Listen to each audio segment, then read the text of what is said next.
Hi, this is David Farkas with Red Dot Forum. Today, Leica has just announced the latest addition to the M lineup, the M10R. We have one of the very first units here in the studio. We'll go over what's new and how the new camera stacks up to its siblings, the M10, M10P, and M10 Monochrome, as well as to other cameras in the Leica portfolio like the SL2. So stick around.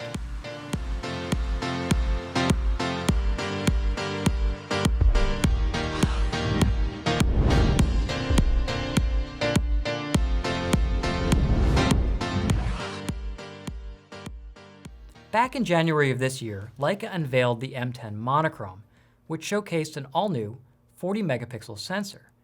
This was a sizable jump from all previous M cameras, which have featured 24 megapixels since the M Type 240 was released in 2012, 8 years ago. And now, the M10R gets the same treatment, also making the move up to 40 megapixels, but this time in a color version. Let's run through the specs and see how the M10R matches up to the M10 and M10P. Again, the headlining attraction here is the 40 megapixel CMOS sensor. Sure, the 24 megapixel sensor in the M10 is certainly top-notch, and I found it to be an excellent balance of resolution and high ISO capability, pairing wonderfully with a wide range of M lenses. But with its next generation sensor, the M10R takes image quality to the next level. Now, conventional wisdom in digital photography is held that as you increase sensor resolution, and in turn make the pixels smaller, that dynamic range and high ISO performance suffer. But just as we've seen on the Leica M10 Monochrome and more recently on the Leica S3, this simply doesn't appear to be the case anymore. All three of these cameras share a new sensor architecture that manages to actually increase the per pixel sensitivity to light, and in turn, maintain dynamic range despite the resolution increase. It's quite an impressive engineering feat, and the results are incredible, resulting in a 14-stop dynamic range for the M10R camera. Now, we've still got the same responsive Maestro 2 image processor, which allows the camera to shoot up to 4.5 frames per second, almost as quick as the 5 frames per second on the M10 and M10P. All three cameras share the same 2 GB buffer memory, but with file sizes of around 60 megabytes apiece on the M10R, the buffer is going to fill after about 10 shots when shooting in RAW and maximum burst. Clearing to an SD card takes another 20 to 30 seconds depending on your card. Now, you can use UHS 2 cards, but just like on the M10 and M10P, you won't get the full speed benefit as the M10 generation cameras are really only capable of UHS 1 write speeds. The ISO range goes from 100 to 50,000, identical to the M10 and M10P. On the back, we've got the same 3-inch, 1.04 megapixel LCD touchscreen with scratch-resistant Gorilla Glass, as on the M10P. But talking about shutter speed, instead of being limited to a maximum shutter speed of 4 minutes, as on the M10 and M10P, the M10R now allows for up to a 16-minute time exposure at ISO 100. Keep in mind that the times will get shorter as ISO increases. Also note that long exposure noise reduction here is mandatory, so a 16-minute exposure is going to take a total of 32 minutes. The M10R also sports the same ultra-quiet shutter as the M10P, which makes the camera super discreet. The M10R maintains the same physical dimensions and button layout as all other M10 models. This consistency makes shifting between multiple bodies a breeze, and more importantly, allows for cross-compatibility of all accessories. The M10R uses the same VisiFlex 020 EVF,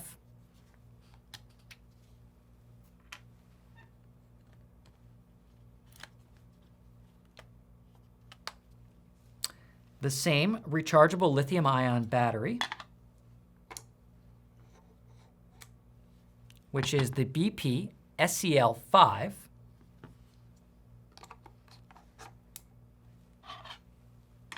you can use the same hand grip,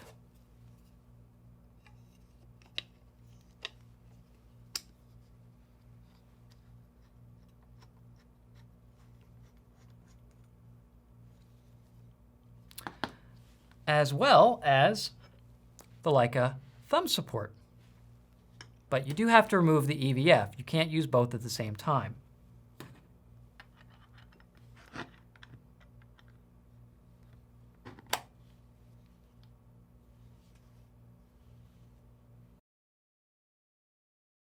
So if you plan to upgrade your M10 or M10P to the M10R, make sure to hold on to all your goodies because you're going to be able to use them with the new camera. All right, so how does the new M10R stack up against Leica's 47 megapixel flagship mirrorless camera, the SL2? Look, to be clear, these are very different cameras. If you just want maximum resolution and the latest technology, the SL2 is hard to beat. M lenses can be used on both cameras, but the SL2 features something the M10R doesn't. IBIS, or in-body image stabilization, can make a huge difference in getting stable shots, especially in high-resolution sensors.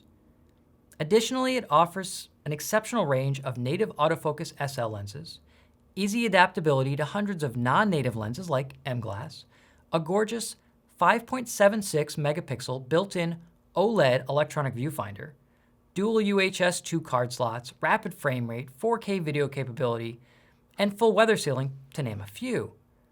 But there's something to be said for the elegant simplicity of the M10R. If you don't want or need the features of the SL2, or simply prefer the slower paced and more deliberate shooting style that the M affords, the M10R offers a brilliant compromise. Classic functionality with iconic styling and cutting-edge sensor technology. Paired with the best M lenses, the M10R can handle demanding landscape and architecture assignments just as well as it does for street photography and reportage. Now that we've got that out of the way, I want to address a couple questions that are bound to come up and talk a little about the relationship of the M10R and the M10 Monochrom. First, why is this an M10R and not an M11? Well, in this case, Leica felt that the M11 moniker simply wasn't justified. The underlying platform, from the camera body to the rear LCD screen to the shutter mechanism, is identical to the M10P. Really, just the sensor has been changed out. So Leica opted to name the camera as the M10R, with the R denoting resolution. And this matches up nicely with the M10 Monochrom, one for color, one for black and white. And on that note, why did Leica release the M10 Monochrom black and white version before the color M10R if they share the same underlying sensor?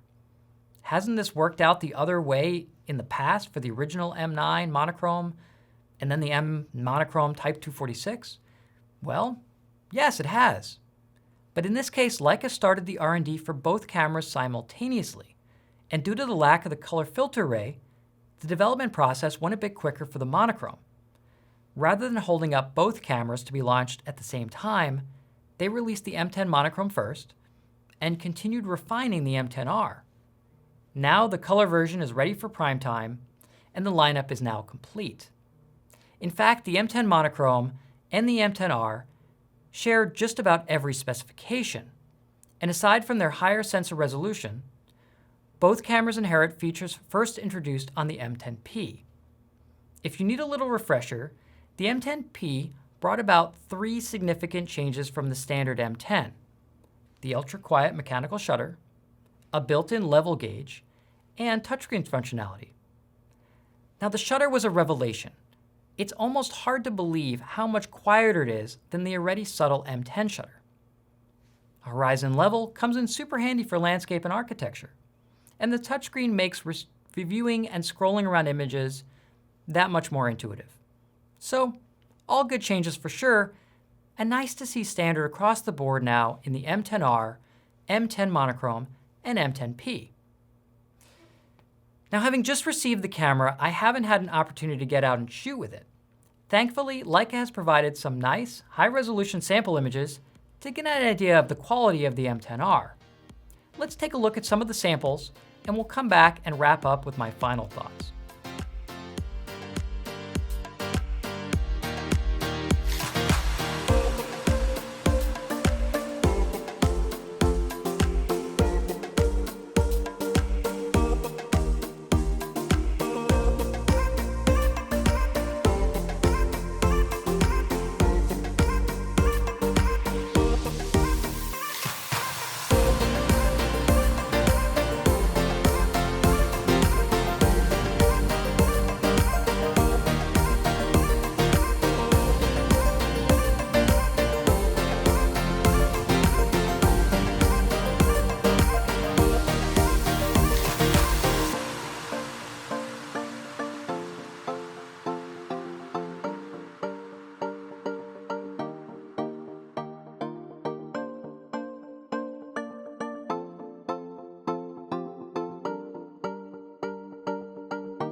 Overall, the M10R looks extremely promising.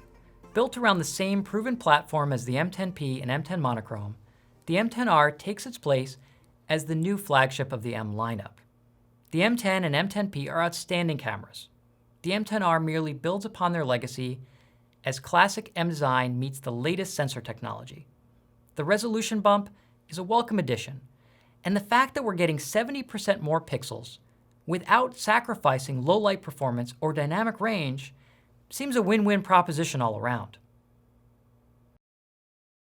The M10R is slated to start shipping in limited quantities later this month at a price of $8,295, same as the M10 Monochrome.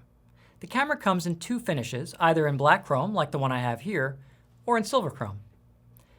Keep in mind that like any new M camera launch, demand will far exceed supply for many months, so your best bet is to get your name on a pre-order list as soon as you can.